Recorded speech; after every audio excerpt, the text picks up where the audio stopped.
Décembre 1945. Un escadron de l'US Navy se volatilise au large des côtes de la Floride. Mars 1918. Un gigantesque cargo en route vers Baltimore disparaît sans laisser de traces. Au fil des années, de nombreux autres avions et navires ont disparu en pleine mer, dans une zone d'environ 1 million de kilomètres carrés, qui a longtemps été source de mystères et de légendes terrifiantes. Le triangle des Bermudes. Aujourd'hui, grâce aux nouvelles technologies, il est possible de retirer l'eau de cette zone couche par couche et ainsi de révéler un paysage jusqu'alors caché. Nous allons vider le triangle des Bermudes. En nous enfonçant dans ses profondeurs, nous explorerons ses recoins les plus sombres et tenterons de résoudre quelques-uns de ses plus grands mystères. Que trouverons-nous au fond du triangle des Bermudes une fois qu'il sera complètement vidé de ses eaux?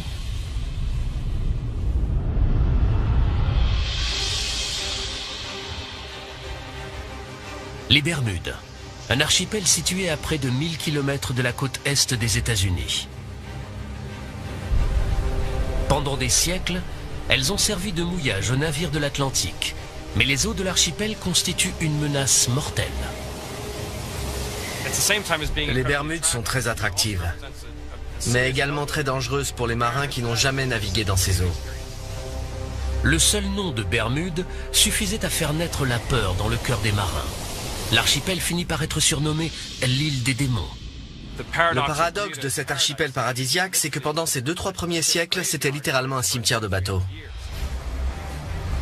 En tant que gardien des épaves historiques des Bermudes, Philippe Rouja est chargé de suivre et de surveiller les navires qui reposent au fond de la mer. Il y a de quoi faire, car ces eaux en abriteraient jusqu'à 300.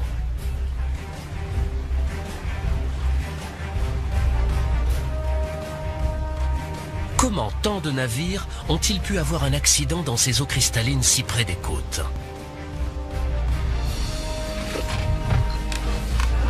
Aujourd'hui, Philippe va explorer plusieurs épaves susceptibles de lever le voile sur ce mystère.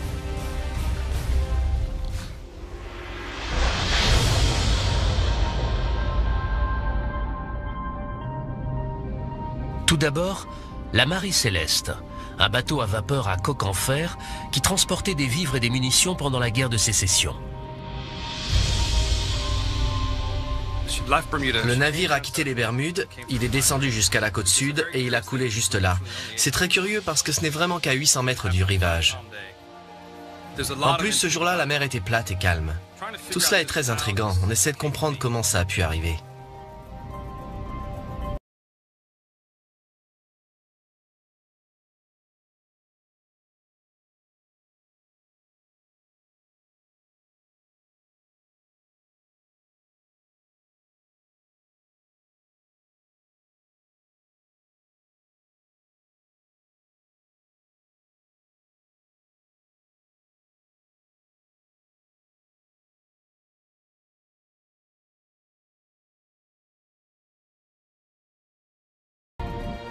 En fait, d'après les registres de Philippe, les Bermudes sont complètement encerclées par les épaves. Il y a forcément quelque chose dans ces eaux qui menace les navires. Mais quoi? Pour le découvrir et résoudre d'autres mystères qui entourent le triangle des Bermudes depuis longtemps, nous avons besoin d'observer ce qui se cache sous l'eau. Nous devons vider la zone couche par couche, jusqu'à révéler un paysage extraordinaire, encore jamais vu.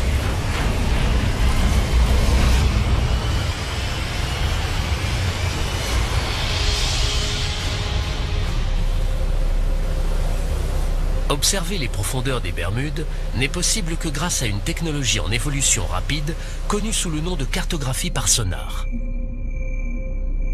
Le sonar envoie des ondes sonores en direction du plancher océanique. Le signal retour donne la forme et la profondeur du terrain situé en dessous. Et c'est cette technologie qui va peut-être nous permettre de comprendre pourquoi des centaines de navires ont coulé tout autour de l'île. Bonjour Nick, ça va? Très bien, et toi? Le géologue Nick Hutchings est un chercheur d'or des temps modernes. Aujourd'hui, il se sert de la cartographie par sonar pour tenter de repérer des formations sous-marines spécifiques à proximité de certaines des épaves des Bermudes. Je recherche des dépôts minéraux qui peuvent prendre la forme de cheminées hydrothermales, également appelées fumeurs noirs.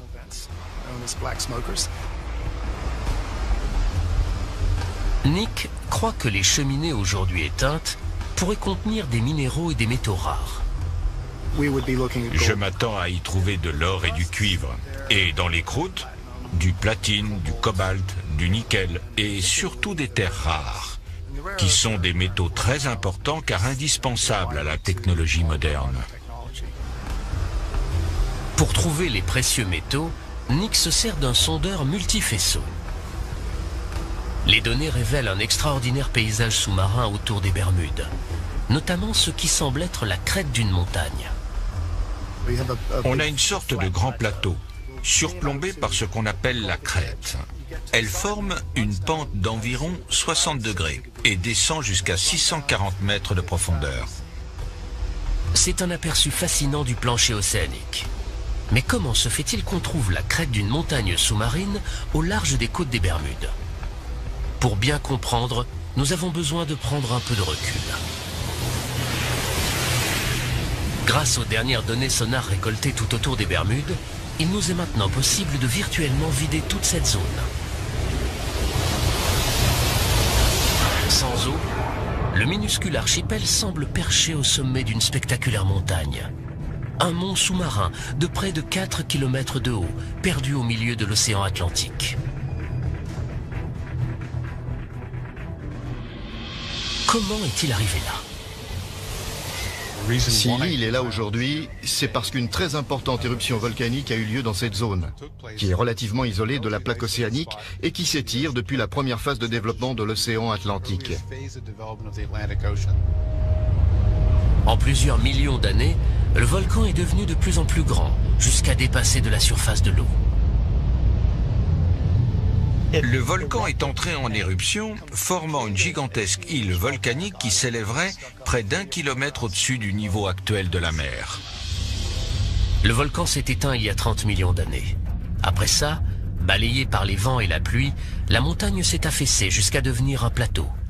Puis, à la fin de la période glaciaire, les Bermudes ont été presque entièrement recouvertes par la montée des eaux, à l'exception d'un petit archipel.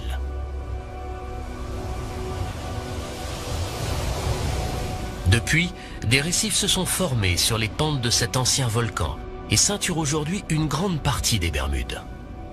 Les récifs des Bermudes sont une barrière naturelle qui nous protège de la fureur de l'océan, mais ils ont également mené beaucoup de marins à leur perte. Ces récifs sont potentiellement mortels pour les navigateurs, mais la vraie menace, c'est ce qui vit dessus. Ces formations sont surnommées boilers ou brisants.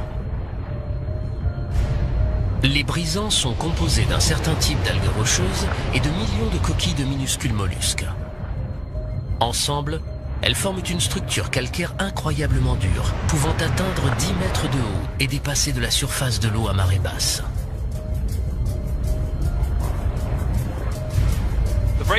Les brisants sont plus durs que les récifs qui les entourent.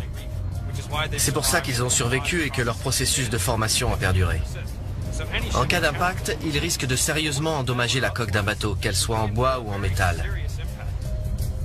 Les brisants ont parfois des pointes acérées capables de déchirer la coque d'un bateau comme un ouvre-boîte et de le faire couler en quelques minutes. Et c'est quand la mer est calme qu'ils peuvent être les plus dangereux. L'ironie du sort, c'est que les brisants sont plus visibles lorsqu'il y a des vagues et de la houle. Donc en fait, c'est quand la mer est plate et calme qu'ils sont le plus dangereux parce qu'on ne les voit pas du tout. Les brisants sont responsables du naufrage de nombreuses épaves des Bermudes, dont celle de la Marie Céleste. Cette menace cachée entoure l'archipel, héritage mortel de son passé volcanique. Vider le triangle des Bermudes a permis d'expliquer la présence de centaines d'épaves.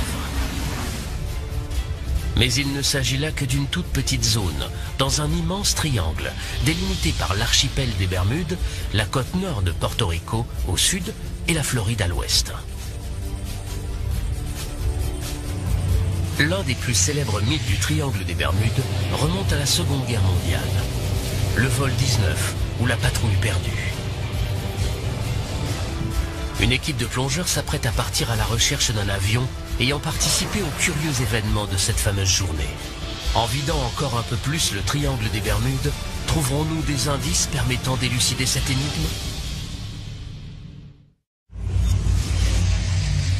Le 5 décembre 1945, 5 torpilleurs TBF Avenger de l'US Navy quittent la base aéronavale de Fort Lauderdale en Floride.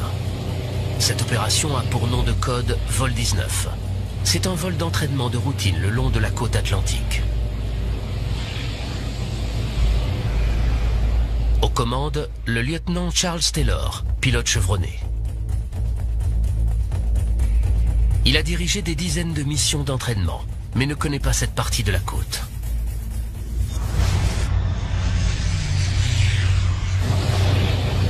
À mi-chemin, les choses commencent à se gâter. Le lieutenant Taylor signale un problème avec ses instruments de navigation. La météo se dégrade très vite. Et bientôt, ils sont définitivement perdus. Un Martin PBM-5 Mariner part en mission de sauvetage pour tenter de localiser la patrouille et guider les pilotes jusqu'à la base. Le Mariner envoie un message de routine avant de disparaître à son tour. Ni les torpilleurs du vol 19, ni l'appareil parti à leur recherche n'ont jamais été retrouvés. Toutes sortes de théories aussi étranges qu'incroyables ont été avancées pour expliquer la disparition de ces appareils. Enlèvement par des extraterrestres, présence d'un champ électromagnétique. L'hypothèse la plus vraisemblable, c'est que les pilotes se sont tout simplement perdus et à court de carburant ont été forcés d'amérir quelque part dans l'océan. Pour le Mariner et les torpilleurs du vol 19, les ennuis ont commencé quelque part au large des Bahamas. Et aujourd'hui, pour la première fois, il est possible de vider cette zone jusqu'au plancher océanique sur près de 5 km de profondeur. Ce processus révèle une vaste zone sous-marine sans relief, connue sous le nom de plaine abyssale. Un gigantesque désert. On comprend aisément pourquoi les avions n'ont jamais été retrouvés. Mais aujourd'hui, 70 ans plus tard, nous allons peut-être enfin réussir à localiser le Martin Mariner, parti au secours des torpilleurs du vol 19. Mike Barnett est un plongeur technique spécialisé dans la recherche d'avions perdus. Après des années passées à enquêter sur l'incident du vol 19, il pense avoir enfin réussi à déterminer où le Mariner s'est écrasé. J'ai essayé de recréer le parcours de l'avion dans mon esprit, jusqu'à l'endroit où il a pu s'écraser. Il a décollé de la base aéronavale de Banana River. Il est parti en direction du nord jusqu'au Cap Canaveral. Puis il s'est éloigné de la côte pour rejoindre la zone de recherche qu'on lui avait assignée. Il y avait un cargo non loin qui dit avoir aperçu une explosion en plein ciel environ une demi-heure après le décollage du Mariner. Quand le bateau s'est approché, il n'a trouvé aucun débris. Donc soit l'avion a coulé, soit des morceaux ont été emportés par le Gulf Stream. Aujourd'hui, Mike et son équipe se préparent à partir à la recherche des restes de l'avion perdu. Le site que nous allons fouiller aujourd'hui est à 70 mètres de profondeur, à environ 80 km de la côte. Nous pensons que ça vaut le coup d'aller enquêter là-bas, parce que c'est dans le périmètre de recherche. C'est un peu plus au nord, mais avec l'influence du Gulf Stream, l'avion a pu être emporté vers le nord. Des pêcheurs du coin ont aperçu des épaves dans cette zone. Mike les cherche avec son sonar. On vient de passer au-dessus de la cible. C'est à peine détectable et plutôt petit, ce qui est normal pour un avion. Je crois qu'on n'a plus qu'à enfiler nos combinaisons de plongée et aller voir ça de plus près.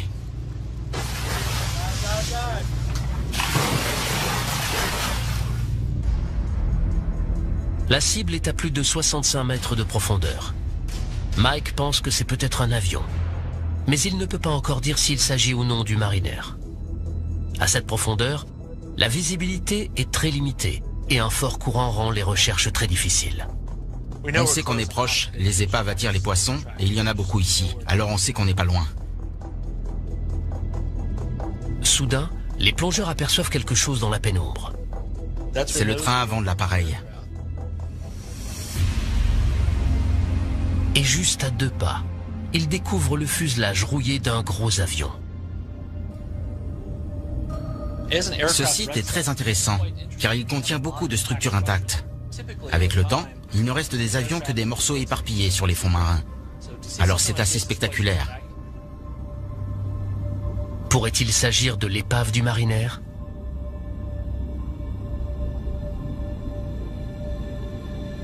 La prochaine étape consiste à récolter toutes les preuves permettant d'identifier l'appareil.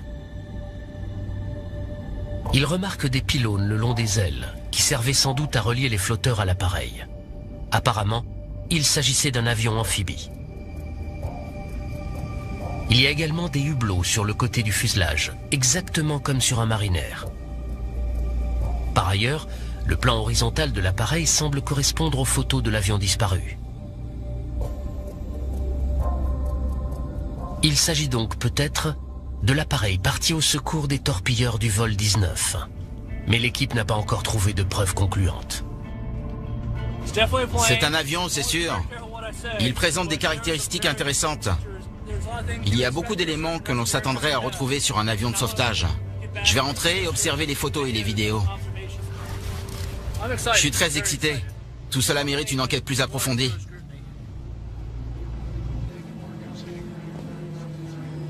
Mike a besoin de l'avis d'un expert pour identifier l'avion. Il a donc décidé de montrer les images de la plongée à un historien de l'aviation, Roy Stafford. En tant qu'ancien pilote de l'US Navy, Roy est un spécialiste des avions militaires américains. C'est le tout début de la plongée. On s'est dirigé vers le fond en nageant à contre-courant pour trouver l'épave. Regardez, on commence à apercevoir des débris. À la base, on espérait tomber sur le PBM-5 Mariner, mais en fouillant la zone, on a trouvé des éléments qui ne correspondent pas vraiment. Alors la question c'est, de quel genre d'avion s'agit-il? Je peux tout de suite vous dire qu'à en juger par le système de freinage et par le pneu qu'on voit ici, cet appareil date d'après la Seconde Guerre mondiale. Ça, on dirait bien que c'est un morceau du cockpit, le haut des vitres. Roy est absolument certain que l'épave n'est pas celle du Mariner qu'il recherche.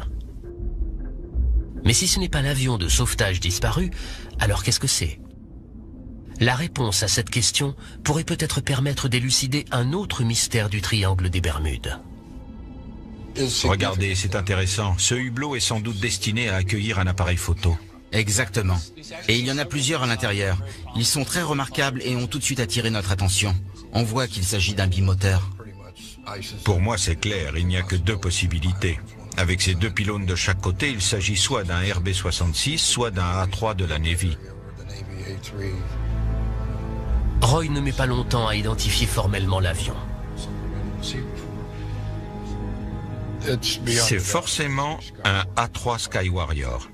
Quand on regarde tous les indices, le fuselage, les pylônes sous les ailes, l'angle de flèche sur le plan horizontal, le fait que le train d'atterrissage soit rentré dans le fuselage, ça ne fait aucun doute. Il s'agit d'un A3 Skywarrior.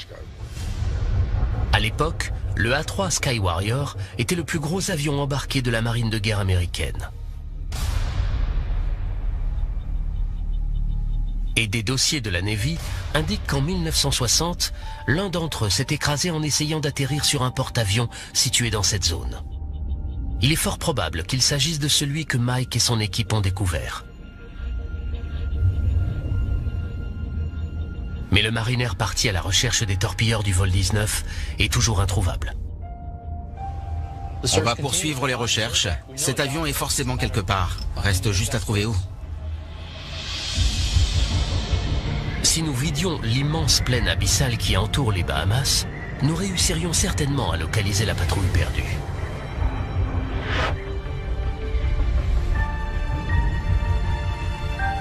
Et à en juger par l'état des autres épaves retrouvées au fond de l'océan, voilà à quoi ces avions ressembleraient après 70 années passées en mer.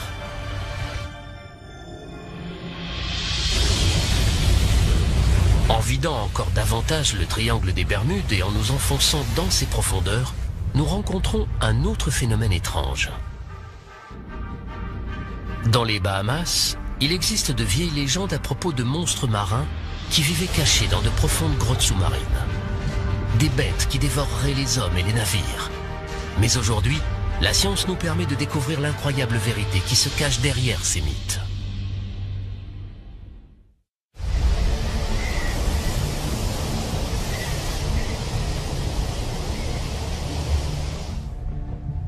À seulement 80 km de la côte de Floride, dans la pointe ouest du triangle des Bermudes, se trouvent les Bahamas. Un archipel composé de plus de 700 îles. C'est ici que l'on trouve l'une des forces naturelles les plus mystérieuses du triangle des Bermudes. Des tourbillons qui, selon les légendes locales, sont capables d'aspirer hommes et navires. En vidant le triangle des Bermudes sur près de 5 km, nous découvrons un paysage à couper le souffle. Les Bahamas reposent sur un immense plateau calcaire qui s'élève depuis le plancher océanique. C'est le grand banc des Bahamas. Ces falaises, plus hautes que toutes celles que l'on trouve au-dessus du niveau de la mer, culminent à près de 4500 mètres, soit presque 3 fois la profondeur du Grand Canyon.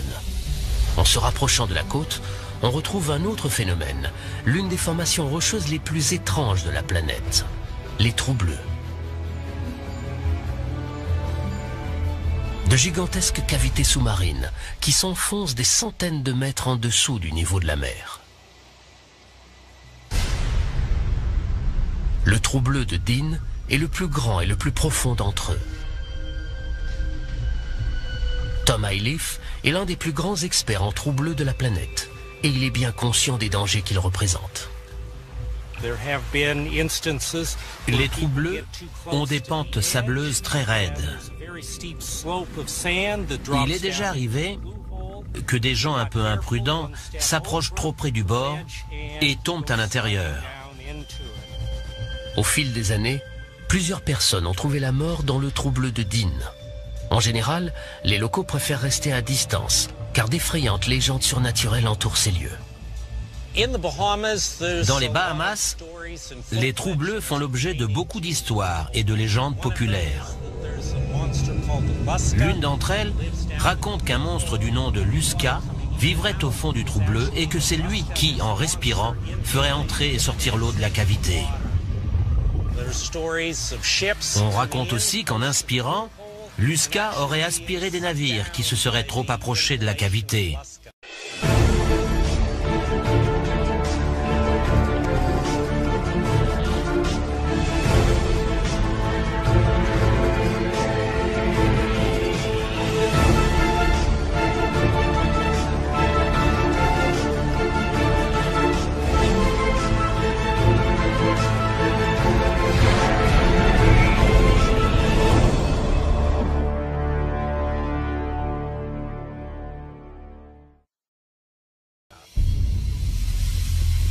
Aussi incroyable que cela puisse paraître, Tom a observé des tourbillons dans le trou bleu de Dean comme ceux dont parlent les légendes. À marée montante, j'ai déjà aperçu jusqu'à 3 vortex ou tourbillons aspirer l'eau en même temps au fond de cette cavité. Tom tient à trouver une explication rationnelle à cet étrange phénomène. La marée joue un rôle important. Mais se pourrait-il qu'il y ait d'autres forces à l'œuvre dans les profondeurs de ce trou bleu largement inexploré? Pour le savoir, un seul moyen, plonger. Tom a beau explorer les trous bleus des Bahamas depuis plus de 20 ans, il est toujours aussi émerveillé qu'au premier jour. Ce sont des portails vers un autre monde. Quand on plonge là-dedans, on se retrouve dans un endroit qui ne ressemble à aucun autre sur la planète. Les trous bleus sont des formations naturelles atypiques que les géologues pensent aujourd'hui comprendre. Pendant la dernière période glaciaire, le niveau de la mer était plus bas et tout ce calcaire dépassait de la surface de l'eau. Des pluies acides se sont infiltrées dans la roche, érodant le calcaire et y creusant de larges cavités.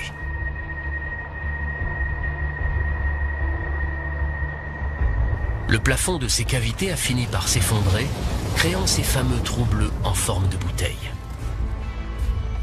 À la fin de la période glaciaire, ces gouffres ont été entièrement submergés par la montée des eaux.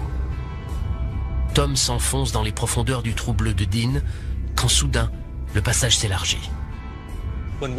À environ 20 mètres de profondeur, la chambre fait une cinquantaine de mètres de diamètre.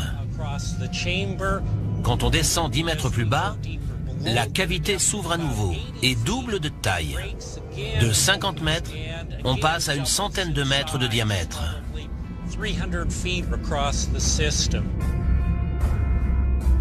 Soudain, à 35 mètres de profondeur, Tom aperçoit ce qui semble être des tunnels latéraux partant de l'entonnoir principal. Ils sont petits, mais exercent une puissante force de succion. Dans ces tunnels, il y a de puissants courants de marée qui essaient de nous aspirer. Nous ne sommes pas allés très loin et pourtant, au retour, il a fallu tirer de toutes nos forces sur la corde pour sortir. À 45 mètres de profondeur, Tom atteint sa limite. Il n'est jamais descendu plus bas. Seule une poignée de plongeurs spécialisés a osé s'aventurer plus loin. L'un d'entre eux est même descendu 200 mètres en dessous du niveau de la mer, mais les profondeurs du trou bleu restent largement inexplorées. Nous savons qu'en vidant le trou bleu de Dean, nous révélerions non seulement la cavité en forme de bouteille, mais également un réseau de tunnels et de fissures qui s'enfoncent dans les profondeurs. Ce sont les flux d'eau qui entrent et sortent de ces tunnels qui génèrent les tourbillons, et non pas un monstre marin mythique. Sans eau, le trou bleu de Dean est une structure géologique certes terrifiante, mais entièrement naturelle.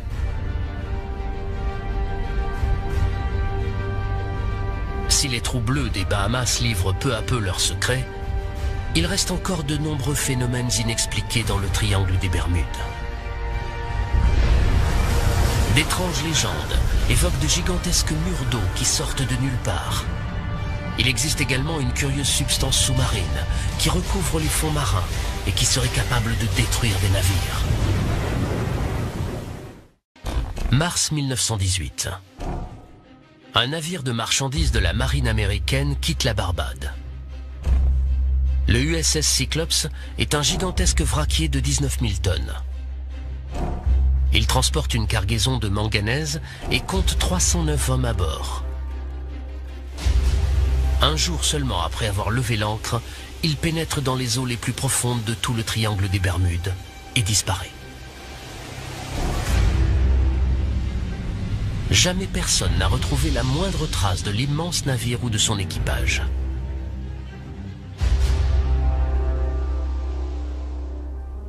Pour Marvin Barash, cette histoire est une tragédie personnelle.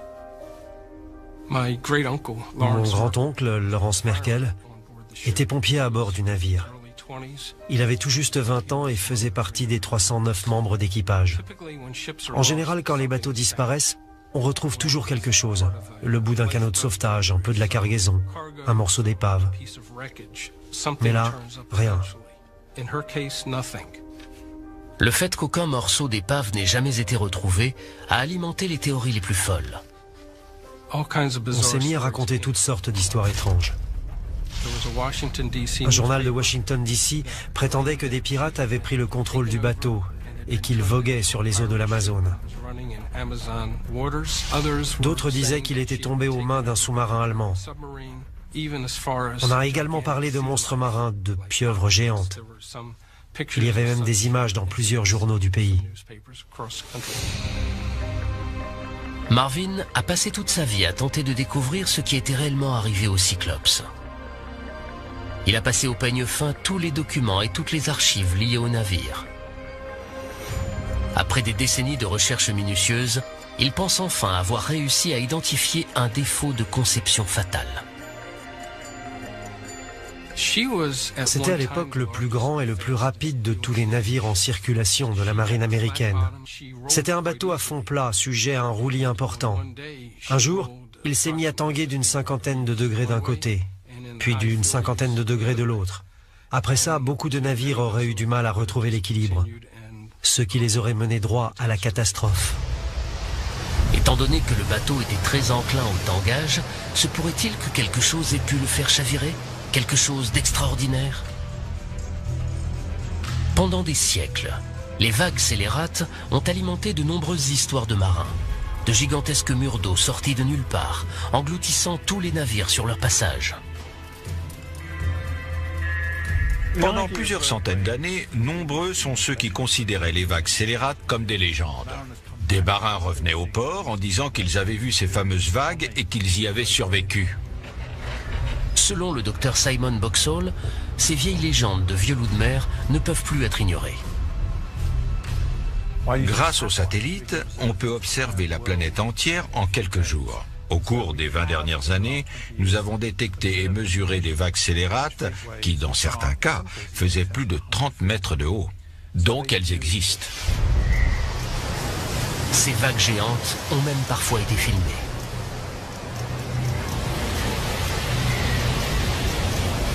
En hiver 2012, celle-ci s'est abattue sur un bateau de sauvetage en mer du Nord.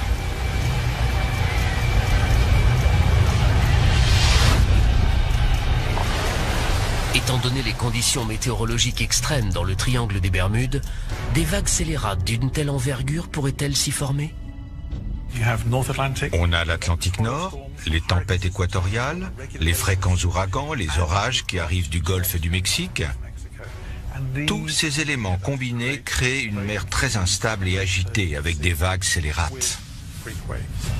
Les eaux agitées du triangle des Bermudes ont-elles produit une vague scélérate assez grande pour couler le Cyclops?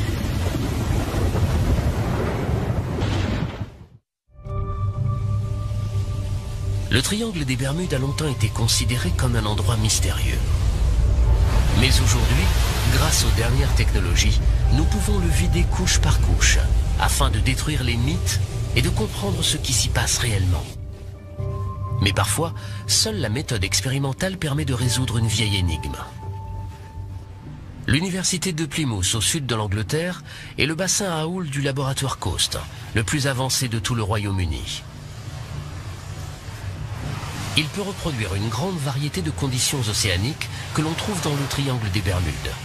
Ici, les scientifiques prennent la notion de vague scélérate très au sérieux. Essayons de reproduire une vague de 16 mètres. Aujourd'hui, les océanographes font une expérience pour déterminer si une vague scélérate aurait pu couler un bateau aussi grand que le Cyclops disparu. L'équipe se sert d'un modèle réduit comparable en taille au Cyclops. Ils vont le placer dans la trajectoire directe d'une vague scélérate. Pour commencer, ils génèrent une série de vagues normales, avec des ondulations équivalentes à des vagues de 8 mètres de haut. Le navire reste stable. Mais lorsqu'il simule la rencontre de deux fronts orageux, des interférences se créent à la surface de l'eau. Et soudain, comme sortie de nulle part, une vague scélérate. C'est l'équivalent d'une vague de plus de 15 mètres de haut, et son impact sur le modèle réduit est plus que parlant.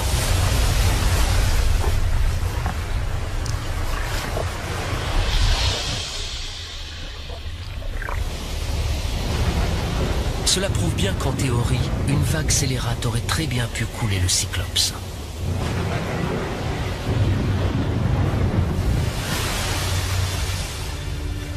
Mais un autre phénomène étrange pourrait être tenu responsable de la disparition du bateau. Pour l'observer, nous devons vider encore un peu plus le triangle des Bermudes. Sur le plancher océanique, à plus de 330 mètres de profondeur, on trouve un étrange dépôt blanchâtre et cireux. Une seule parcelle pourrait recouvrir une surface plus grande que Manhattan. Cette substance s'appelle hydrate de méthane. Ces hydrates de méthane sont issus de la décomposition bactérienne et microbienne de matières organiques, végétaux, poissons morts, plancton, qui se sont déposés sur les fonds marins. Sur ces images, on peut voir des amas d'hydrate de méthane sur le fond marin. Il arrive également que le méthane soit piégé dans des poches situées sous le plancher océanique. En 1981, en mer de Chine méridionale, un navire de forage a touché une poche de gaz peu profonde, libérant ainsi le méthane contenu à l'intérieur. En remontant à la surface, le gaz a déséquilibré le bateau, qui a fini par chavirer, puis par couler.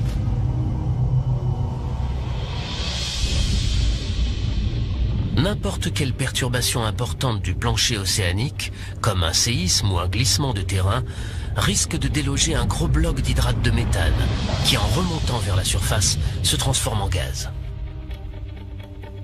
Une éruption d'hydrate de méthane aurait donc très bien pu faire chavirer l'USS Cyclops, surtout quand on sait qu'il était enclin au roulis. Mais le seul moyen de déterminer ce qui est vraiment arrivé au bateau, c'est de trouver son épave. J'ai étudié le sujet en long en large, et je pense savoir approximativement jusqu'où le navire est allé après avoir levé l'ancre. Je crois qu'il a navigué pendant environ une journée et qu'il a coulé au nord-ouest de Porto Rico.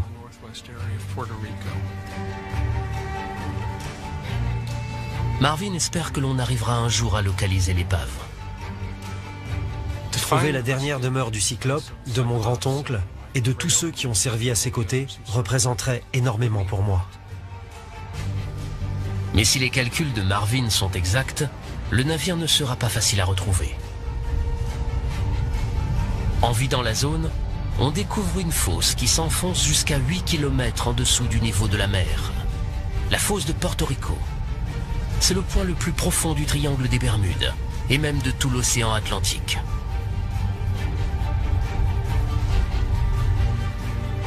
En explorant cette gigantesque dépression sous-marine, des scientifiques se sont rendus compte qu'elle recelait peut-être le plus mortel de tous les secrets du triangle des Bermudes.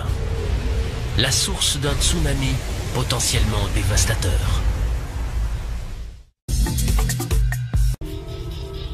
Le plus terrible secret du triangle des Bermudes réside peut-être dans sa partie la plus profonde, la fosse de Porto Rico. Aussi, les scientifiques se pressent pour explorer ces régions sous-marines pratiquement inaccessibles. Ici, dans les laboratoires de la télédétection de la National Geographic Society, on a mis au point une toute nouvelle technologie pour filmer le fond de l'océan. Son nom, la Dropcam. Parfait, on peut y aller. Après des années de développement, l'ingénieur en chef Eric Berkenpass a enfin décidé de tester sa caméra dans l'océan, au large du Chili. L'appareil est non motorisé. C'est un poids qui l'entraîne au fond de l'eau. On était très anxieux quand on a jeté la Dropcam dans l'océan. Quand l'équipe a lâché la caméra au-dessus de la fosse de Porto Rico, il a fallu 1h30 à l'appareil pour parcourir les 8 km qui le séparaient du fond. Il est programmé pour passer quelques heures sur le plancher océanique, refaire surface et transmettre sa position. Quand on a enfin entendu les signaux haute fréquence sur l'émetteur radio et qu'on a vu la position satellite, on a été incroyablement soulagés. Voici les premières images du fond de la fosse de Porto Rico, à 8 km de profondeur. Ce projet de télédétection des fonds marins nous donne un aperçu de l'une des grandes régions inexplorées de la planète. Mais il ne s'agit là que d'une série de plans ne couvrant qu'une zone de quelques mètres carrés à la fois. Si l'on veut vider entièrement la fosse de Porto Rico, il nous faut plus de données. Yuri Tenbrink, scientifique à l'Institut d'études géologiques des États-Unis, tente d'établir une carte complète de la fosse. Et selon lui, il n'y a pas une minute à perdre. On a commencé à faire des recherches dans cette fosse parce que géographiquement, Elle ressemble beaucoup à celle de Java, où a eu lieu le séisme qui a provoqué le tsunami géant de 2004. Et c'est très inquiétant parce que si un tremblement de terre de magnitude 9 se produisait dans la fosse de Porto Rico, ça risquerait de déclencher un tsunami qui pourrait atteindre la côte est des États-Unis, voire peut-être même l'Europe. L'équipe de Yuri se sert de véhicules sous-marins téléguidés pour examiner la fosse et déterminer le niveau d'alerte.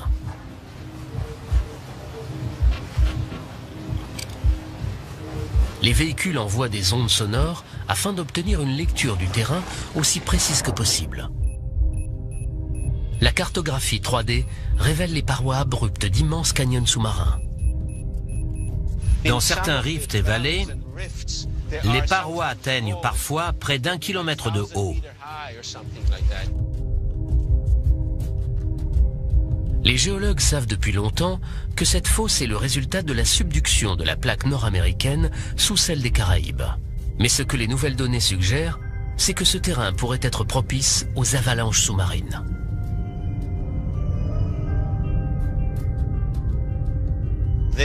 Ces glissements de terrain peuvent déplacer des rochers dans des zones de plusieurs centaines de kilomètres carrés, qui ont la taille de grandes villes. Ces blocs de pierre font au moins 200 mètres d'épaisseur et peuvent atteindre 10 voire 20 kilomètres de long. Un glissement sous-marin de cette envergure pourrait provoquer un tsunami qui risquerait de menacer la côte est des États-Unis, comme le craignait Yuri. Pensez à Boston, Charleston, Baltimore et à toutes les centrales nucléaires situées le long de la côte.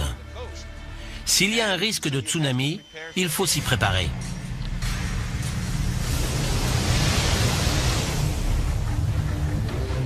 Depuis le désastre de Fukushima en 2011, on connaît les terribles conséquences d'une centrale nucléaire mal protégée.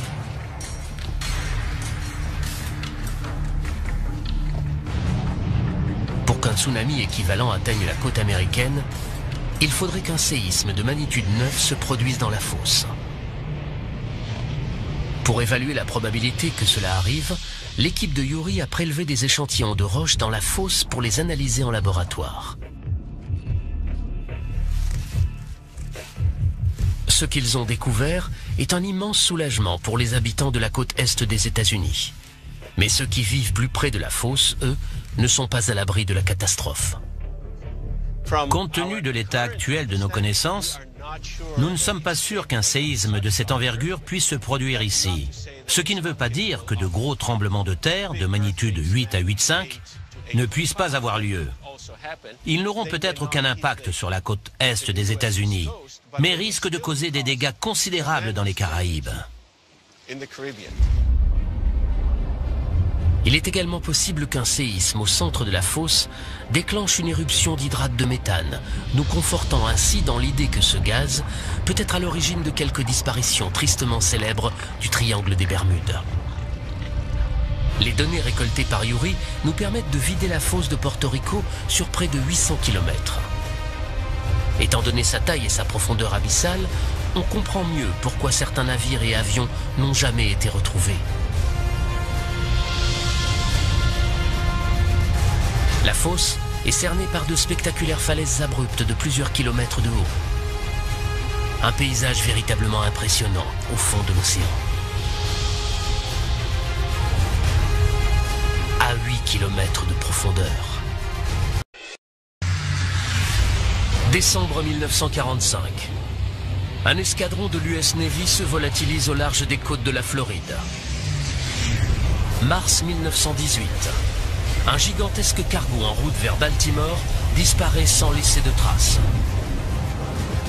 Au fil des années, de nombreux autres avions et navires ont disparu en pleine mer, dans une zone d'environ 1 million de kilomètres carrés, qui a longtemps été source de mystères et de légendes terrifiantes. Le triangle des Bermudes. Aujourd'hui, grâce aux nouvelles technologies, il est possible de retirer l'eau de cette zone couche par couche et ainsi de révéler un paysage jusqu'alors caché. Nous allons vider le triangle des Bermudes. En nous enfonçant dans ses profondeurs, nous explorons ses recoins les plus sombres, et tenteront de résoudre quelques-uns de ses plus grands mystères. Que trouverons-nous au fond du triangle des Bermudes une fois qu'il sera complètement vidé de ses eaux?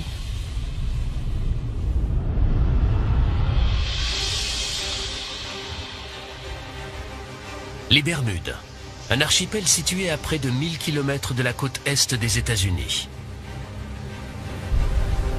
Pendant des siècles, elles ont servi de mouillage aux navires de l'Atlantique, mais les eaux de l'archipel constituent une menace mortelle. Les Bermudes sont très attractives, mais également très dangereuses pour les marins qui n'ont jamais navigué dans ces eaux. Le seul nom de Bermudes suffisait à faire naître la peur dans le cœur des marins. L'archipel finit par être surnommé l'île des démons. Le paradoxe de cet archipel paradisiaque, c'est que pendant ces 2-3 premiers siècles, c'était littéralement un cimetière de bateaux. En tant que gardien des épaves historiques des Bermudes, Philippe Rouja est chargé de suivre et de surveiller les navires qui reposent au fond de la mer. Il y a de quoi faire, car ces eaux en abriteraient jusqu'à 300.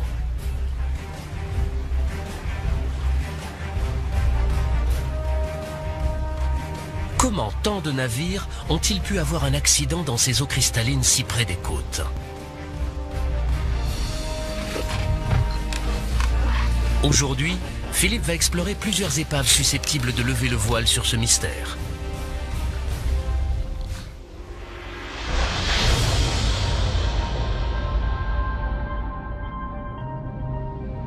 Tout d'abord, la Marie Céleste, un bateau à vapeur à coque en fer qui transportait des vivres et des munitions pendant la guerre de sécession. Le navire a quitté les Bermudes, il est descendu jusqu'à la côte sud et il a coulé juste là. C'est très curieux parce que ce n'est vraiment qu'à 800 mètres du rivage. En plus, ce jour-là, la mer était plate et calme. Tout cela est très intriguant, on essaie de comprendre comment ça a pu arriver.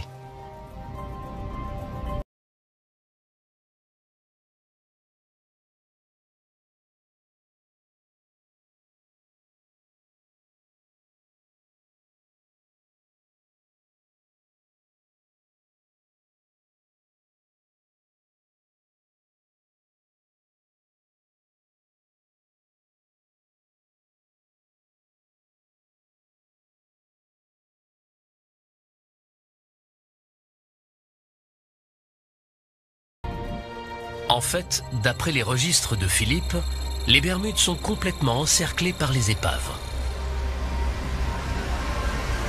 Il y a forcément quelque chose dans ces eaux qui menace les navires. Mais quoi? Pour le découvrir et résoudre d'autres mystères qui entourent le triangle des Bermudes depuis longtemps, nous avons besoin d'observer ce qui se cache sous l'eau. Nous devons vider la zone couche par couche, jusqu'à révéler un paysage extraordinaire, encore jamais vu.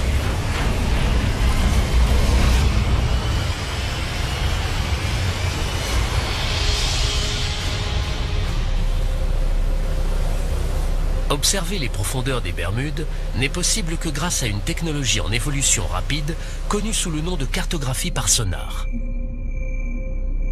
Le sonar envoie des ondes sonores en direction du plancher océanique. Le signal retour donne la forme et la profondeur du terrain situé en dessous. Et c'est cette technologie qui va peut-être nous permettre de comprendre pourquoi des centaines de navires ont coulé tout autour de l'île. Bonjour Nick, ça va? Très bien, et toi? Le géologue Nick Hutchings est un chercheur d'or des temps modernes. Aujourd'hui, il se sert de la cartographie par sonar pour tenter de repérer des formations sous-marines spécifiques à proximité de certaines des épaves des Bermudes. Je recherche des dépôts minéraux qui peuvent prendre la forme de cheminées hydrothermales, également appelées fumeurs noirs.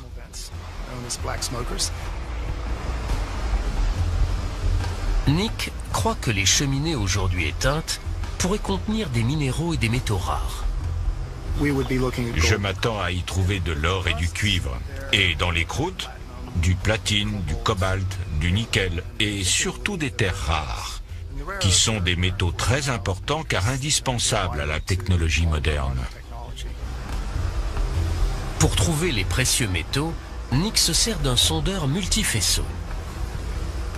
Les données révèlent un extraordinaire paysage sous-marin autour des Bermudes, notamment ce qui semble être la crête d'une montagne. On a une sorte de grand plateau, surplombé par ce qu'on appelle la crête. Elle forme une pente d'environ 60 degrés et descend jusqu'à 640 mètres de profondeur. C'est un aperçu fascinant du plancher océanique. Mais comment se fait-il qu'on trouve la crête d'une montagne sous-marine au large des côtes des Bermudes? Pour bien comprendre, nous avons besoin de prendre un peu de recul. Grâce aux dernières données sonars récoltées tout autour des Bermudes, il nous est maintenant possible de virtuellement vider toute cette zone.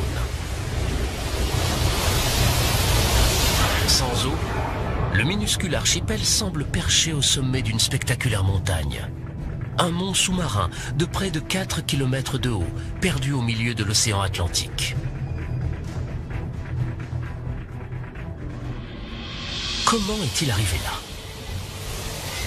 Si l'île est là aujourd'hui, c'est parce qu'une très importante éruption volcanique a eu lieu dans cette zone, qui est relativement isolée de la plaque océanique et qui s'étire depuis la première phase de développement de l'océan Atlantique. En plusieurs millions d'années, le volcan est devenu de plus en plus grand, jusqu'à dépasser de la surface de l'eau. Le volcan est entré en éruption, formant une gigantesque île volcanique qui s'élèverait près d'1 kilomètre au-dessus du niveau actuel de la mer.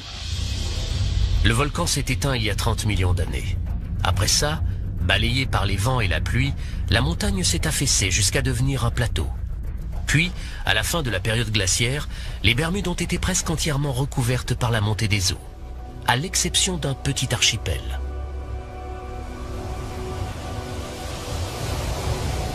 Depuis, des récifs se sont formés sur les pentes de cet ancien volcan et ceinturent aujourd'hui une grande partie des Bermudes. Les récifs des Bermudes sont une barrière naturelle qui nous protège de la fureur de l'océan, mais ils ont également mené beaucoup de marins à leur perte. Ces récifs sont potentiellement mortels pour les navigateurs. Mais la vraie menace, c'est ce qui vit dessus. Ces formations sont surnommées boilers ou brisants. Les brisants sont composés d'un certain type d'algues rocheuses et de millions de coquilles de minuscules mollusques. Ensemble, elles forment une structure calcaire incroyablement dure, pouvant atteindre 10 mètres de haut et dépasser de la surface de l'eau à marée basse.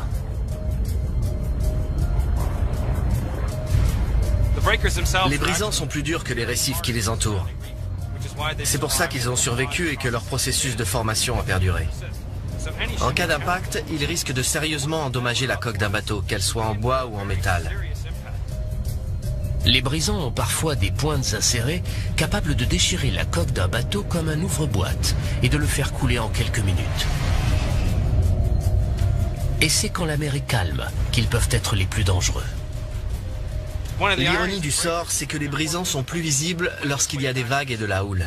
Donc en fait, c'est quand la mer est plate et calme qu'ils sont le plus dangereux parce qu'on ne les voit pas du tout. Les brisants sont responsables du naufrage de nombreuses épaves des Bermudes, dont celle de la Marie Céleste. Cette menace cachée entoure l'archipel, héritage mortel de son passé volcanique. Vider le triangle des Bermudes a permis d'expliquer la présence de centaines d'épaves. Mais il ne s'agit là que d'une toute petite zone, dans un immense triangle, délimité par l'archipel des Bermudes, la côte nord de Porto Rico au sud et la Floride à l'ouest. L'un des plus célèbres mythes du triangle des Bermudes remonte à la Seconde Guerre mondiale. Le vol 19, ou la patrouille perdue. Une équipe de plongeurs s'apprête à partir à la recherche d'un avion ayant participé au curieux événement de cette fameuse journée. En vidant encore un peu plus le triangle des Bermudes, trouverons-nous des indices permettant d'élucider cette énigme? Le 5 décembre 1945, 5 torpilleurs TBF Avenger de l'US Navy quittent la base aéronavale de Fort Lauderdale en Floride. Cette opération a pour nom de code Vol 19. C'est un vol d'entraînement de routine le long de la côte atlantique. commandes le lieutenant Charles Taylor, pilote chevronné. Il a dirigé des dizaines de missions d'entraînement, mais ne connaît pas cette partie de la côte.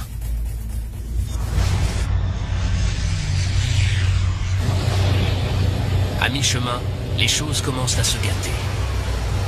Le lieutenant Taylor signale un problème avec ses instruments de navigation. La météo se dégrade très vite. Et bientôt, ils sont définitivement perdus. Un Martin PBM-5 Mariner part en mission de sauvetage pour tenter de localiser la patrouille et guider les pilotes jusqu'à la base. Le Mariner envoie un message de routine avant de disparaître à son tour. Ni les torpilleurs du vol 19, ni l'appareil parti à leur recherche n'ont jamais été retrouvés. Toutes sortes de théories aussi étranges qu'incroyables ont été avancées pour expliquer la disparition de ces appareils. Enlèvement par des extraterrestres, présence d'un champ électromagnétique. L'hypothèse la plus vraisemblable, c'est que les pilotes se sont tout simplement perdus et à court de carburant ont été forcés d'amérir quelque part dans l'océan. Pour le Mariner et les torpilleurs du vol 19, les ennuis ont commencé quelque part au large des Bahamas. Et aujourd'hui, pour la première fois, il est possible de vider cette zone jusqu'au plancher océanique sur près de 5 km de profondeur. Ce processus révèle une vaste zone sous-marine sans relief, connue sous le nom de plaine abyssale. Un gigantesque désert. On comprend aisément pourquoi les avions n'ont jamais été retrouvés. Mais aujourd'hui, 70 ans plus tard, nous allons peut-être enfin réussir à localiser le Martin Mariner, parti au secours des torpilleurs du vol 19. Mike Barnett est un plongeur technique spécialisé dans la recherche d'avions perdus. Après des années passées à enquêter sur l'incident du vol 19, il pense avoir enfin réussi à déterminer où le Mariner s'est écrasé. J'ai essayé de recréer le parcours de l'avion dans mon esprit, jusqu'à l'endroit où il a pu s'écraser. Il a décollé de la base aéronavale de Banana River.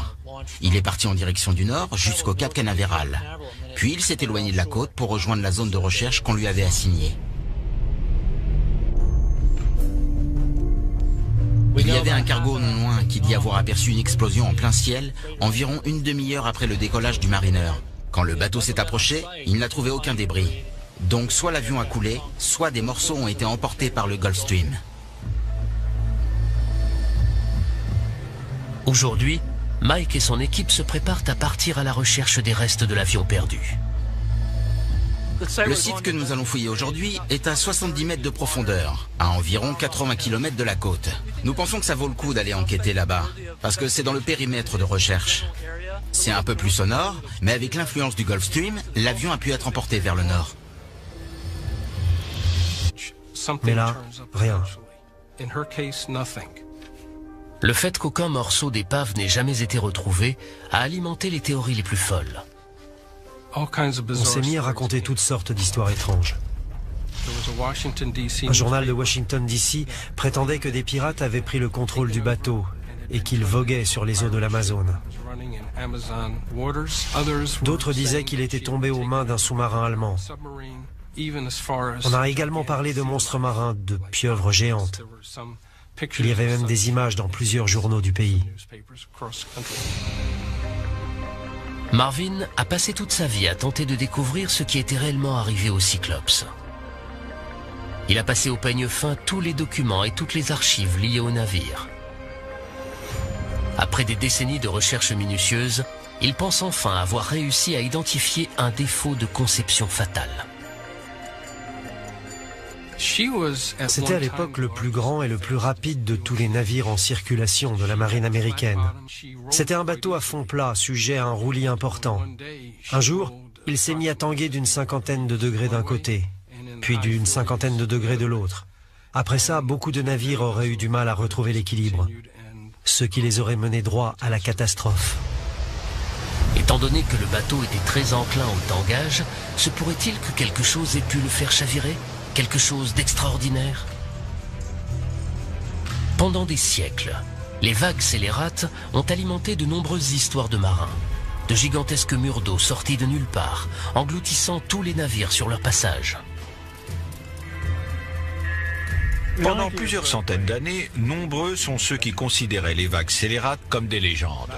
Des marins revenaient au port en disant qu'ils avaient vu ces fameuses vagues et qu'ils y avaient survécu. Selon le docteur Simon Boxall, ces vieilles légendes de vieux loups de mer ne peuvent plus être ignorées. Grâce aux satellites, on peut observer la planète entière en quelques jours. Au cours des 20 dernières années, nous avons détecté et mesuré des vagues scélérates qui, dans certains cas, faisaient plus de 30 mètres de haut. Donc elles existent. Ces vagues géantes ont même parfois été filmées.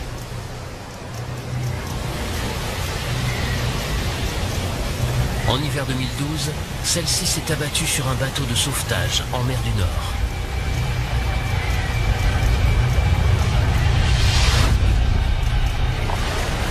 Étant donné les conditions météorologiques extrêmes dans le triangle des Bermudes, des vagues scélérates d'une telle envergure pourraient-elles s'y former? On a l'Atlantique Nord, les tempêtes équatoriales, les fréquents ouragans, les orages qui arrivent du golfe du Mexique. Tous ces éléments combinés créent une mer très instable et agitée avec des vagues scélérates. Les eaux agitées du triangle des Bermudes ont-elles produit une vague scélérate assez grande pour couler le Cyclops?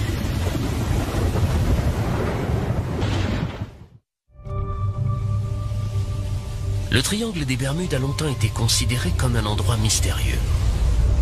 Mais aujourd'hui, grâce aux dernières technologies, nous pouvons le vider couche par couche, afin de détruire les mythes et de comprendre ce qui s'y passe réellement. Mais parfois, seule la méthode expérimentale permet de résoudre une vieille énigme. L'université de Plymouth, au sud de l'Angleterre, est le bassin à houle du laboratoire Coast, le plus avancé de tout le Royaume-Uni. Il peut reproduire une grande variété de conditions océaniques que l'on trouve dans le triangle des Bermudes. Ici, les scientifiques prennent la notion de vague scélérate très au sérieux. Essayons de reproduire une vague de 16 mètres. Aujourd'hui, les océanographes font une expérience pour déterminer si une vague scélérate aurait pu couler un bateau aussi grand que le Cyclops disparu. L'équipe se sert d'un modèle réduit comparable en taille au Cyclops. Ils vont le placer dans la trajectoire directe d'une vague scélérate. Pour commencer, ils génèrent une série de vagues normales. Avec des ondulations équivalentes à des vagues de 8 mètres de haut, le navire reste stable. Mais lorsqu'il simule la rencontre de deux fronts orageux, des interférences se créent à la surface de l'eau. Et soudain, comme sortie de nulle part, une vague scélérate. C'est l'équivalent d'une vague de plus de 15 mètres de haut, et son impact sur le modèle réduit est plus que parlant.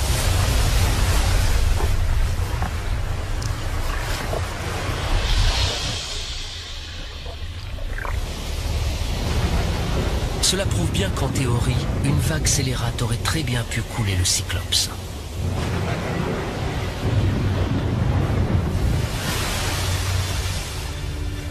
Mais un autre phénomène étrange pourrait être tenu responsable de la disparition du bateau. Pour l'observer, nous devons vider encore un peu plus le triangle des Bermudes. Sur le plancher océanique, à plus de 330 mètres de profondeur, on trouve un étrange dépôt blanchâtre et cireux. Une seule parcelle pourrait recouvrir une surface plus grande que Manhattan.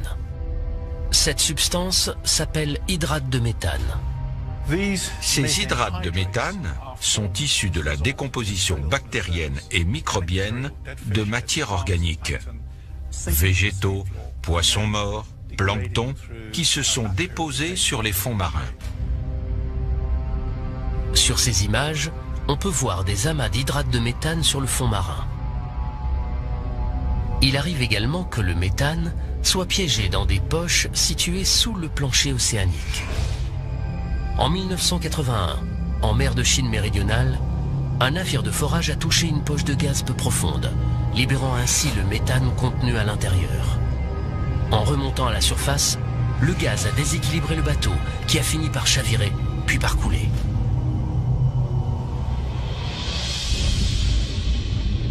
N'importe quelle perturbation importante du plancher océanique, comme un séisme ou un glissement de terrain, risque de déloger un gros bloc d'hydrate de méthane, qui en remontant vers la surface, se transforme en gaz. Une éruption d'hydrate de méthane aurait donc très bien pu faire chavirer l'USS Cyclops, surtout quand on sait qu'il était enclin au roulis. Mais le seul moyen de déterminer ce qui est vraiment arrivé au bateau, c'est de trouver son épave. Des pêcheurs du coin ont aperçu des épaves dans cette zone. Mike les cherche avec son sonar. On vient de passer au-dessus de la cible. C'est à peine détectable et plutôt petit, ce qui est normal pour un avion. Je crois qu'on n'a plus qu'à enfiler nos combinaisons de plongée et aller voir ça de plus près.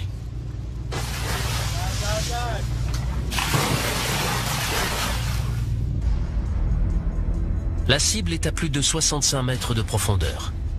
Mike pense que c'est peut-être un avion, mais il ne peut pas encore dire s'il s'agit ou non du Mariner. À cette profondeur, la visibilité est très limitée et un fort courant rend les recherches très difficiles. On sait qu'on est proche, les épaves attirent les poissons et il y en a beaucoup ici, alors on sait qu'on n'est pas loin. Soudain, les plongeurs aperçoivent quelque chose dans la pénombre. C'est le train avant de l'appareil. Et juste à 2 pas, ils découvrent le fuselage rouillé d'un gros avion. Ce site est très intéressant, car il contient beaucoup de structures intactes. Avec le temps, il ne reste des avions que des morceaux éparpillés sur les fonds marins. Alors c'est assez spectaculaire. Pourrait-il s'agir de l'épave du Mariner ?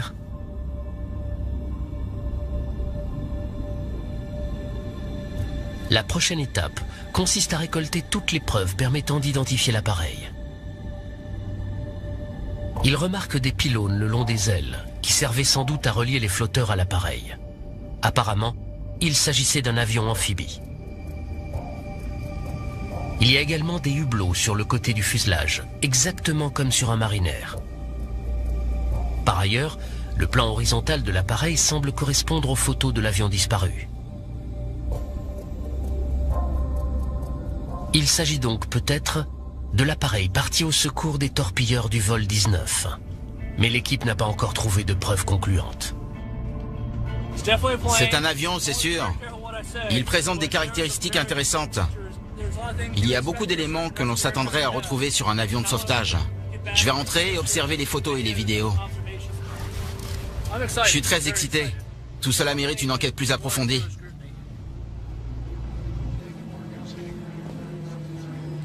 Mike a besoin de l'avis d'un expert pour identifier l'avion. Il a donc décidé de montrer les images de la plongée à un historien de l'aviation, Roy Stafford. En tant qu'ancien pilote de l'US Navy, Roy est un spécialiste des avions militaires américains.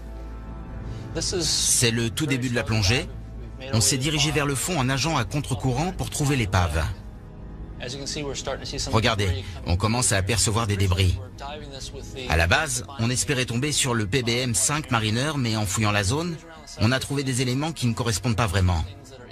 Alors la question c'est, de quel genre d'avion s'agit-il ?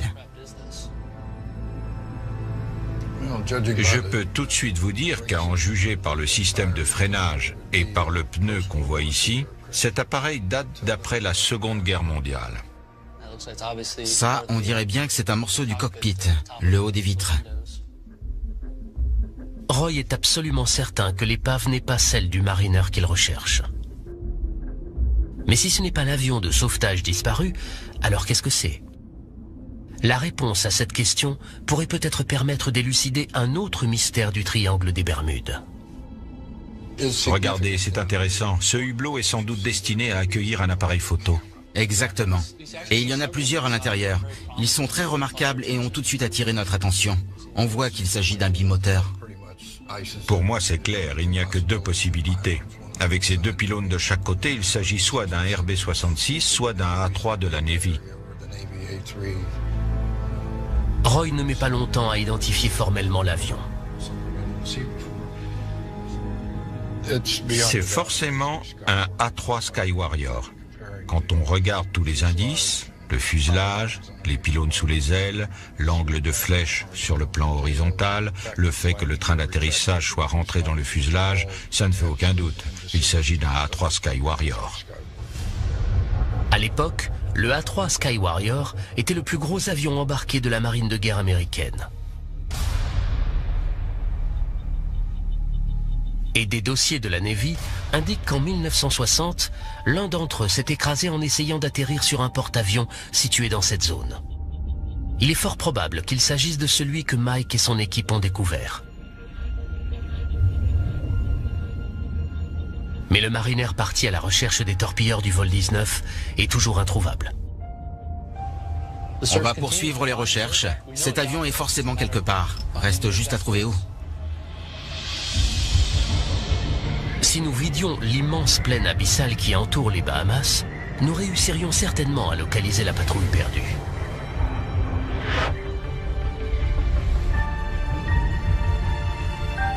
Et à en juger par l'état des autres épaves retrouvées au fond de l'océan, voilà à quoi ces avions ressembleraient après 70 années passées en mer.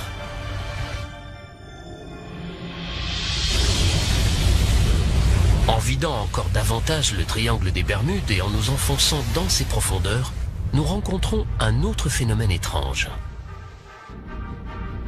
Dans les Bahamas, il existe de vieilles légendes à propos de monstres marins qui vivaient cachés dans de profondes grottes sous-marines. Des bêtes qui dévoreraient les hommes et les navires. Mais aujourd'hui, la science nous permet de découvrir l'incroyable vérité qui se cache derrière ces mythes.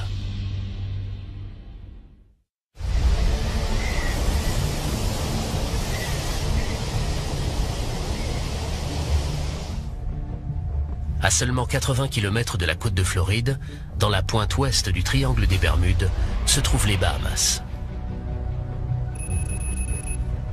Un archipel composé de plus de 700 îles.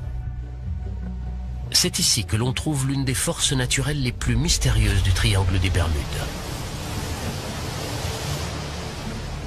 Des tourbillons qui, selon les légendes locales, sont capables d'aspirer hommes et navires. En vidant le triangle des Bermudes sur près de 5 km, nous découvrons un paysage à couper le souffle.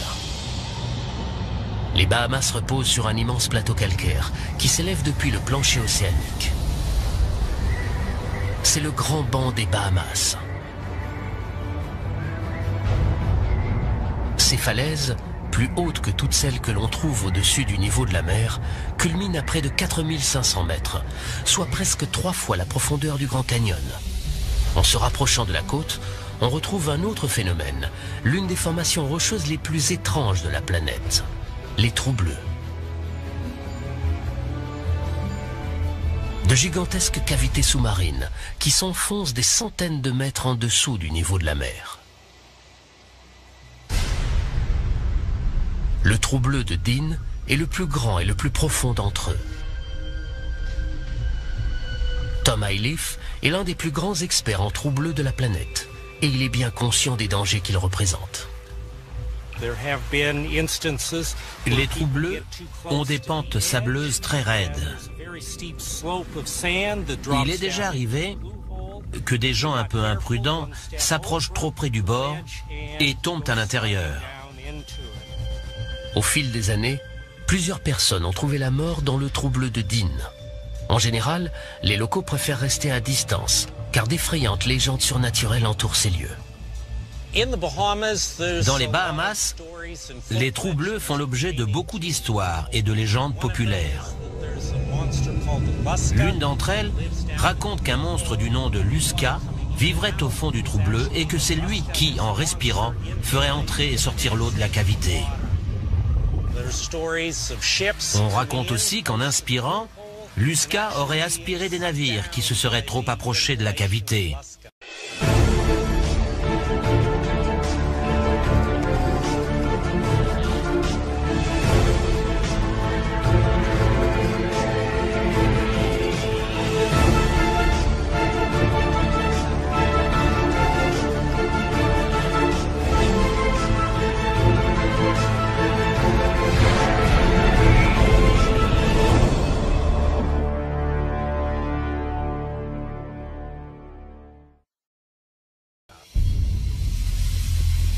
Aussi incroyable que cela puisse paraître, Tom a observé des tourbillons dans le trou bleu de Dean, comme ceux dont parlent les légendes. À marée montante, j'ai déjà aperçu jusqu'à 3 vortex ou tourbillons aspirer l'eau en même temps au fond de cette cavité. Tom tient à trouver une explication rationnelle à cet étrange phénomène. La marée joue un rôle important. Mais se pourrait-il qu'il y ait d'autres forces à l'œuvre dans les profondeurs de ce trou bleu largement inexploré? Pour le savoir, un seul moyen, plonger. Tom a beau explorer les trous bleus des Bahamas depuis plus de 20 ans, il est toujours aussi émerveillé qu'au premier jour. Ce sont des portails vers un autre monde. Quand on plonge là-dedans, on se retrouve dans un endroit qui ne ressemble à aucun autre sur la planète. Les trous bleus sont des formations naturelles atypiques que les géologues pensent aujourd'hui comprendre. Pendant la dernière période glaciaire, le niveau de la mer était plus bas et tout ce calcaire dépassait de la surface de l'eau. Des pluies acides se sont infiltrées dans la roche, érodant le calcaire et y creusant de larges cavités.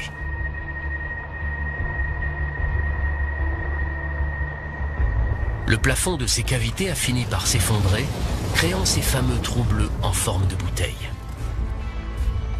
À la fin de la période glaciaire, ces gouffres ont été entièrement submergés par la montée des eaux. Tom s'enfonce dans les profondeurs du trou bleu de Dean, quand soudain, le passage s'élargit. À environ 20 mètres de profondeur, la chambre fait une cinquantaine de mètres de diamètre. Quand on descend 10 mètres plus bas, la cavité s'ouvre à nouveau et double de taille. De 50 mètres, on passe à une centaine de mètres de diamètre.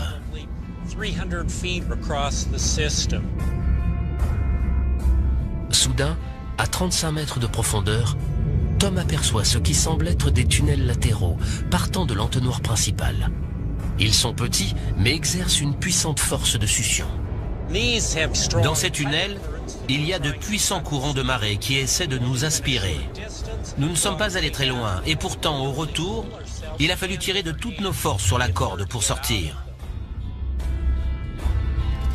À 45 mètres de profondeur, Tom atteint sa limite. Il n'est jamais descendu plus bas.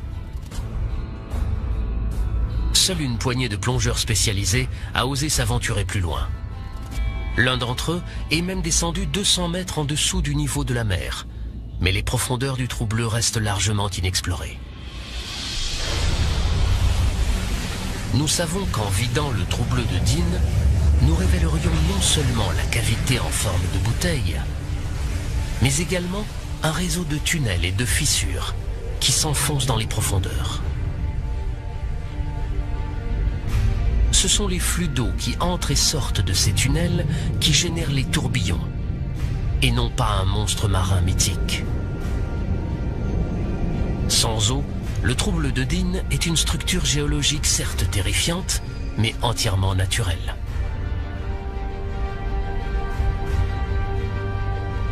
Si les trous bleus des Bahamas livrent peu à peu leurs secrets, il reste encore de nombreux phénomènes inexpliqués dans le triangle des Bermudes. D'étranges légendes évoquent de gigantesques murs d'eau qui sortent de nulle part. Il existe également une curieuse substance sous-marine qui recouvre les fonds marins et qui serait capable de détruire des navires. Mars 1918. Un navire de marchandises de la marine américaine quitte la Barbade. Le USS Cyclops est un gigantesque vraquier de 19 000 tonnes. Il transporte une cargaison de manganèse et compte 309 hommes à bord. Un jour seulement après avoir levé l'ancre, il pénètre dans les eaux les plus profondes de tout le triangle des Bermudes et disparaît. Jamais personne n'a retrouvé la moindre trace de l'immense navire ou de son équipage.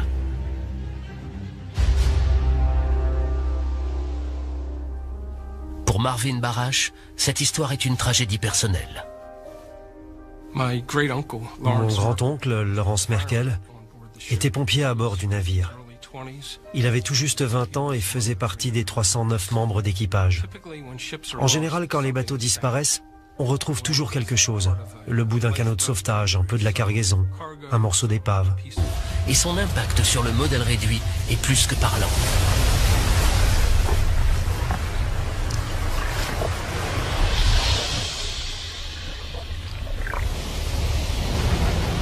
Cela prouve bien qu'en théorie, une vague scélérate aurait très bien pu couler le Cyclops.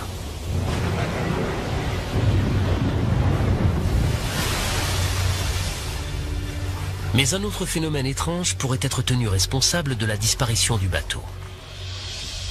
Pour l'observer, nous devons vider encore un peu plus le triangle des Bermudes. Sur le plancher océanique, à plus de 330 mètres de profondeur, on trouve un étrange dépôt blanchâtre et cireux. Une seule parcelle pourrait recouvrir une surface plus grande que Manhattan. Cette substance s'appelle hydrate de méthane. Ces hydrates de méthane sont issus de la décomposition bactérienne et microbienne de matières organiques, végétaux, poissons morts, plancton, qui se sont déposés sur les fonds marins. Sur ces images, on peut voir des amas d'hydrate de méthane sur le fond marin. Il arrive également que le méthane soit piégé dans des poches situées sous le plancher océanique. En 1981, en mer de Chine méridionale, un navire de forage a touché une poche de gaz peu profonde, libérant ainsi le méthane contenu à l'intérieur.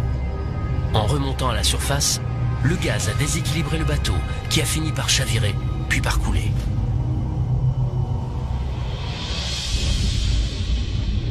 N'importe quelle perturbation importante du plancher océanique, comme un séisme ou un glissement de terrain, risque de déloger un gros bloc d'hydrate de méthane, qui en remontant vers la surface, se transforme en gaz. Une éruption d'hydrate de méthane aurait donc très bien pu faire chavirer l'USS Cyclops, surtout quand on sait qu'il était enclin au roulis. Mais le seul moyen de déterminer ce qui est vraiment arrivé au bateau, c'est de trouver son épave. Des pêcheurs du coin ont aperçu des épaves dans cette zone. Mike les cherche avec son sonar.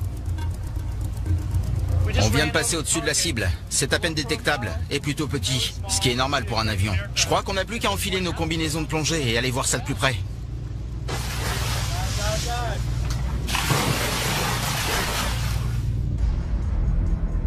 La cible est à plus de 65 mètres de profondeur. Mike pense que c'est peut-être un avion, mais il ne peut pas encore dire s'il s'agit ou non du Mariner. À cette profondeur, la visibilité est très limitée et un fort courant rend les recherches très difficiles. On sait qu'on est proche, les épaves attirent les poissons et il y en a beaucoup ici. Les peaux blanchâtres et cireux. Une seule parcelle pourrait recouvrir une surface plus grande que Manhattan. Cette substance s'appelle hydrate de méthane.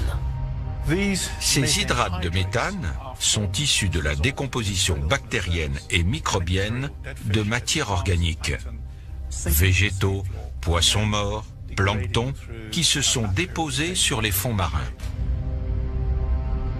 Sur ces images, on peut voir des amas d'hydrate de méthane sur le fond marin. Il arrive également que le méthane soit piégé dans des poches situées sous le plancher océanique. En 1981, en mer de Chine méridionale, un navire de forage a touché une poche de gaz peu profonde, libérant ainsi le méthane contenu à l'intérieur. En remontant à la surface, le gaz a déséquilibré le bateau, qui a fini par chavirer, puis par couler.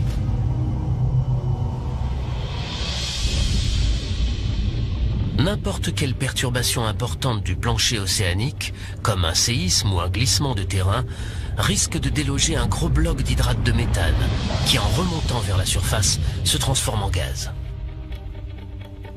Une éruption d'hydrate de méthane aurait donc très bien pu faire chavirer l'USS Cyclops, surtout quand on sait qu'il était enclin au roulis. Mais le seul moyen de déterminer ce qui est vraiment arrivé au bateau, c'est de trouver son épave. J'ai étudié le sujet en long en large, et je pense savoir approximativement jusqu'où le navire est allé après avoir levé l'ancre. Je crois qu'il a navigué pendant environ une journée et qu'il a coulé au nord-ouest de Porto Rico.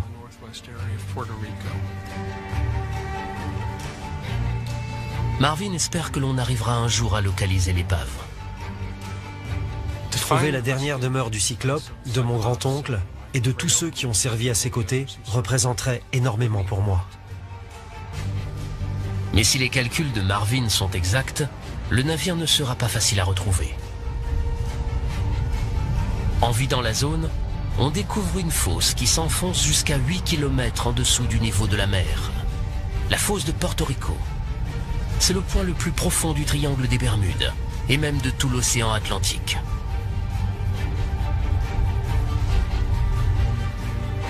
En explorant cette gigantesque dépression sous-marine, des scientifiques se sont rendus compte qu'elle recelait peut-être le plus mortel de tous les secrets du triangle des Bermudes. La source d'un tsunami potentiellement dévastateur. Le plus terrible secret du triangle des Bermudes réside peut-être dans sa partie la plus profonde, la fosse de Porto Rico. Aussi, les scientifiques se pressent pour explorer ces régions sous-marines, c'est que ce terrain pourrait être propice aux avalanches sous-marines.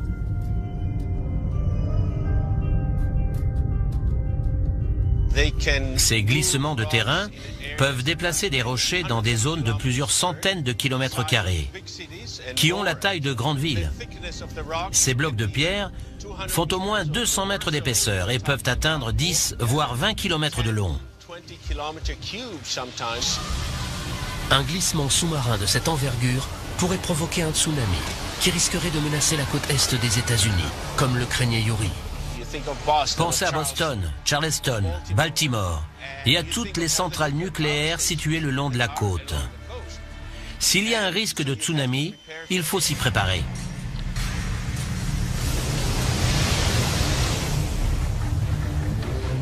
Depuis le désastre de Fukushima en 2011, on connaît les terribles conséquences d'une centrale nucléaire mal protégée.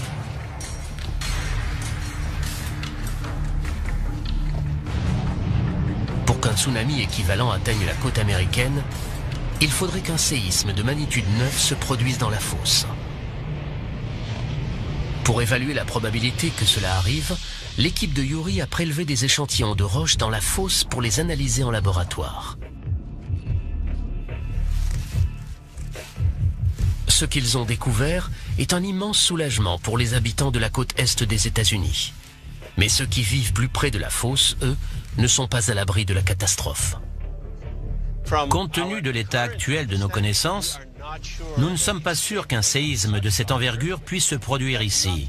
Ce qui ne veut pas dire que de gros tremblements de terre de magnitude 8 à 8,5 ne puissent pas avoir lieu. Ils n'auront peut-être aucun impact sur la côte est des États-Unis, mais risquent de causer des dégâts considérables dans les Caraïbes. Il est également possible qu'un séisme au centre de la fosse déclenche une éruption d'hydrate de méthane, nous confortant ainsi dans l'idée que ce gaz peut être à l'origine de quelques disparitions tristement célèbres du triangle des Bermudes. Les données récoltées par Yuri nous permettent de vider la fosse de Porto Rico sur près de 800 km.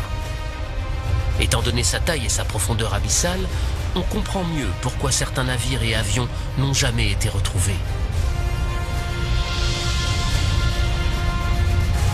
La fosse est cernée par de spectaculaires falaises abruptes de plusieurs kilomètres de haut. Un paysage véritablement impressionnant au fond de l'océan.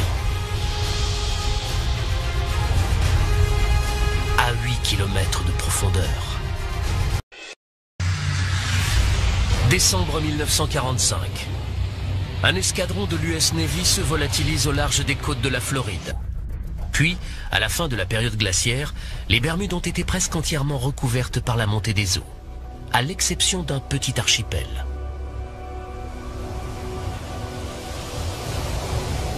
Depuis, des récifs se sont formés sur les pentes de cet ancien volcan et ceinturent aujourd'hui une grande partie des Bermudes.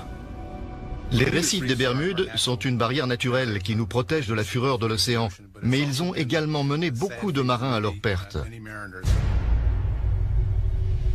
Ces récifs sont potentiellement mortels pour les navigateurs. Mais la vraie menace, c'est ce qui vit dessus. Ces formations sont surnommées boilers ou brisants. Les brisants sont composés d'un certain type d'algues rocheuses et de millions de coquilles de minuscules mollusques. Ensemble, elles forment une structure calcaire incroyablement dure, pouvant atteindre 10 mètres de haut et dépasser de la surface de l'eau à marée basse.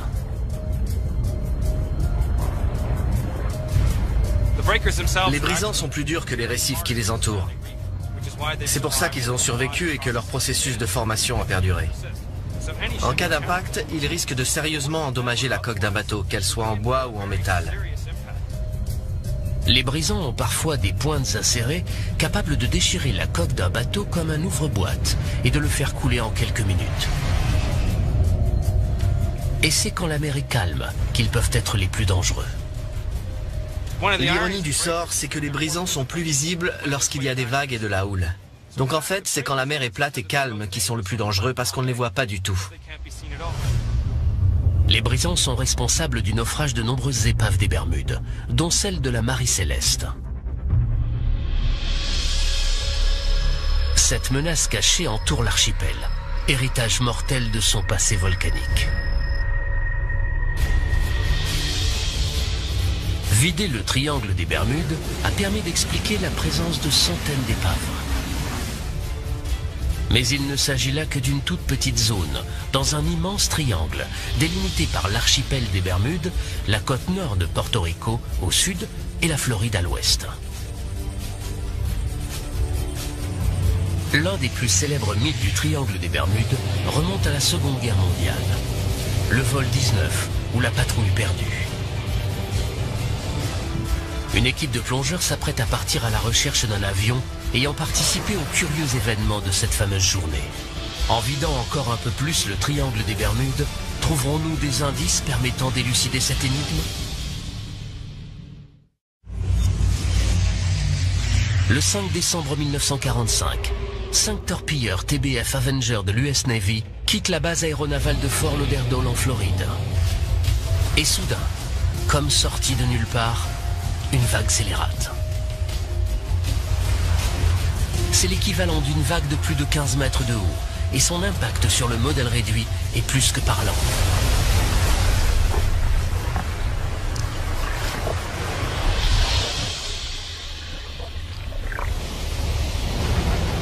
Cela prouve bien qu'en théorie, une vague scélérate aurait très bien pu couler le Cyclops.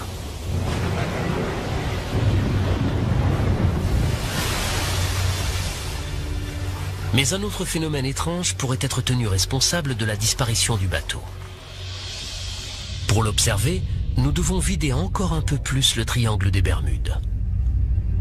Sur le plancher océanique, à plus de 330 mètres de profondeur, on trouve un étrange dépôt blanchâtre et cireux. Une seule parcelle pourrait recouvrir une surface plus grande que Manhattan. Cette substance s'appelle hydrate de méthane.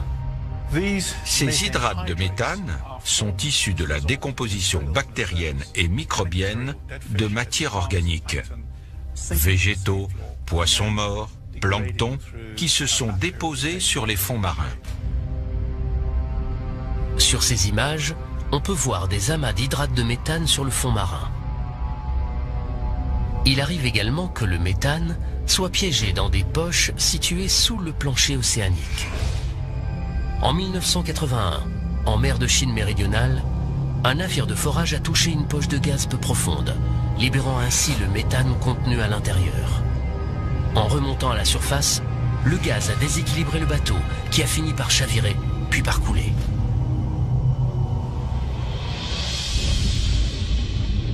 N'importe quelle perturbation importante du plancher océanique, comme un séisme ou un glissement de terrain, risque de déloger un gros bloc d'hydrate de méthane, qui en remontant vers la surface, se transforme en gaz.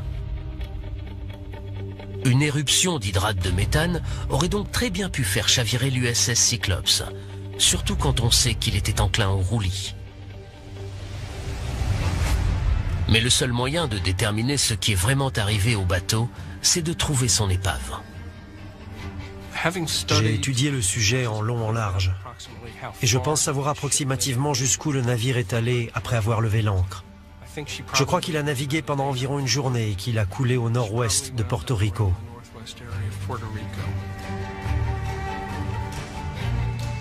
Marvin espère que l'on arrivera un jour à localiser l'épave. Trouver la dernière demeure du Cyclope, de mon grand-oncle et de tous ceux qui ont servi à ses côtés représenterait énormément pour moi. Mais si les calculs de Marvin sont exacts, et des dossiers de la Navy indiquent qu'en 1960, l'un d'entre eux s'est écrasé en essayant d'atterrir sur un porte-avions situé dans cette zone. Il est fort probable qu'il s'agisse de celui que Mike et son équipe ont découvert. Mais le marinaire parti à la recherche des torpilleurs du vol 19 est toujours introuvable. On va poursuivre les recherches. Cet avion est forcément quelque part. Reste juste à trouver où. Si nous vidions l'immense plaine abyssale qui entoure les Bahamas, nous réussirions certainement à localiser la patrouille perdue.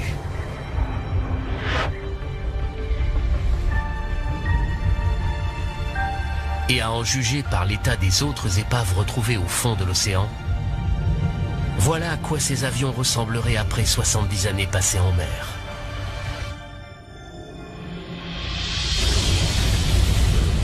En vidant encore davantage le triangle des Bermudes et en nous enfonçant dans ses profondeurs, nous rencontrons un autre phénomène étrange.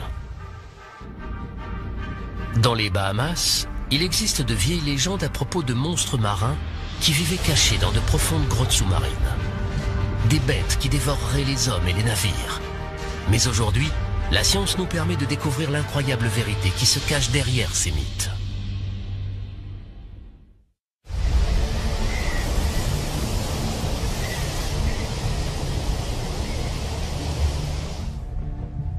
À seulement 80 km de la côte de Floride, dans la pointe ouest du triangle des Bermudes, se trouvent les Bahamas. Un archipel composé de plus de 700 îles. C'est ici que l'on trouve l'une des forces naturelles les plus mystérieuses du triangle des Bermudes. Des tourbillons qui, selon les légendes locales, sont capables d'aspirer hommes et navires. En vidant le triangle des Bermudes sur près de 5 km, nous découvrons un paysage à couper le souffle. Les Bahamas reposent sur un immense plateau calcaire qui s'élève depuis le plancher océanique. C'est le grand banc des Bahamas. Ces falaises, plus hautes que toutes celles que l'on trouve au-dessus du niveau de la mer, culminent à près de 4500 mètres, soit presque 3 fois la profondeur du Grand Canyon. En se rapprochant de la côte, on retrouve un autre phénomène, l'une des formations rocheuses les plus étranges de la planète, les trous bleus. De gigantesques cavités sous-marines qui s'enfoncent des centaines de mètres en dessous du niveau de la mer. Protègent de la fureur de l'océan, mais ils ont également mené beaucoup de marins à leur perte. Ces récifs sont potentiellement mortels pour les navigateurs. Mais la vraie menace, c'est ce qui vit dessus. Ces formations sont surnommées boilers ou brisants. Les brisants sont composés d'un certain type d'algues rocheuses et de millions de coquilles de minuscules mollusques. Ensemble, elles forment une structure calcaire incroyablement dure, pouvant atteindre 10 mètres de haut et dépasser de la surface de l'eau à marée basse.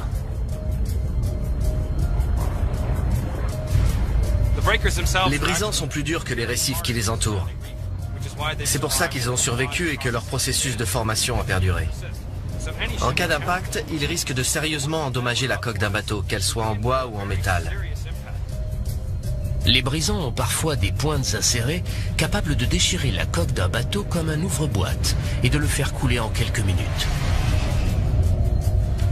Et c'est quand la mer est calme qu'ils peuvent être les plus dangereux. L'ironie du sort, c'est que les brisants sont plus visibles lorsqu'il y a des vagues et de la houle. Donc en fait, c'est quand la mer est plate et calme qu'ils sont le plus dangereux parce qu'on ne les voit pas du tout. Les brisants sont responsables du naufrage de nombreuses épaves des Bermudes, dont celle de la Marie Céleste.